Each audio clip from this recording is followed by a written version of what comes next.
हमारा आज का नावल अफशान अफरीदी का एक बहुत इंटरेस्टिंग सा नावल है। जॉइंट फैमिली सिस्टम पे बेस करता है। एक बहुत बड़ी फैमिली होती है जो एक घर में इकट्ठे मिलके रहते हैं, जिनके दादा और दादी ने बहुत मेहनत और प्यार से बड़ा सारा घर बनाया होता है। और उनकी हमेशा से ख्वाहिश होती है कि उनकी फैमिली, उनके बच्चे, उनके पोता पोतियाँ सब इस घर में खुशो खुर्रम रहें।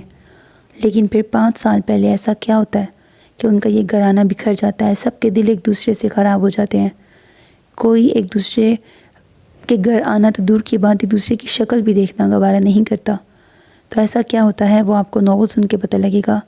और अब नावल में मतलब जो पहले बच्चे थे वो 5 साल बाद थोड़े मैच्योर हो गए हैं, जिनमें एक हीरोइन भी है जिसको हीरो समझता था कि वो अभी भी पहले जैसे ही बच्ची सी होगी, मासूम सी, लेकिन वो अब मैच्योर हो चुकी है, बड़ी हो चुकी है।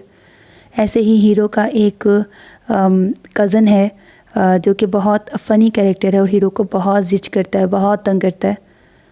इसी तरह से सारी कज़न्स का आपस में कनेक्शन है। इसमें मामूज़ात, फूफोज़ात, चाचाज़ात, तायाज़ात सब ही शामिल हैं। तो सबका अच्छा मुझे बॉन्डिंग लगी, कनेक्शन काफ़ी अच्छा है। नावल की स्टोरी बहुत अच्छी है, मॉरल लेसन के साथ। यकीनन आपको पसंद आएगा। मैंने तो नावल पढ़ते बहुत एंजॉय की थी स्टोरी। उम्मीद है आपको भी पसंद आएगा।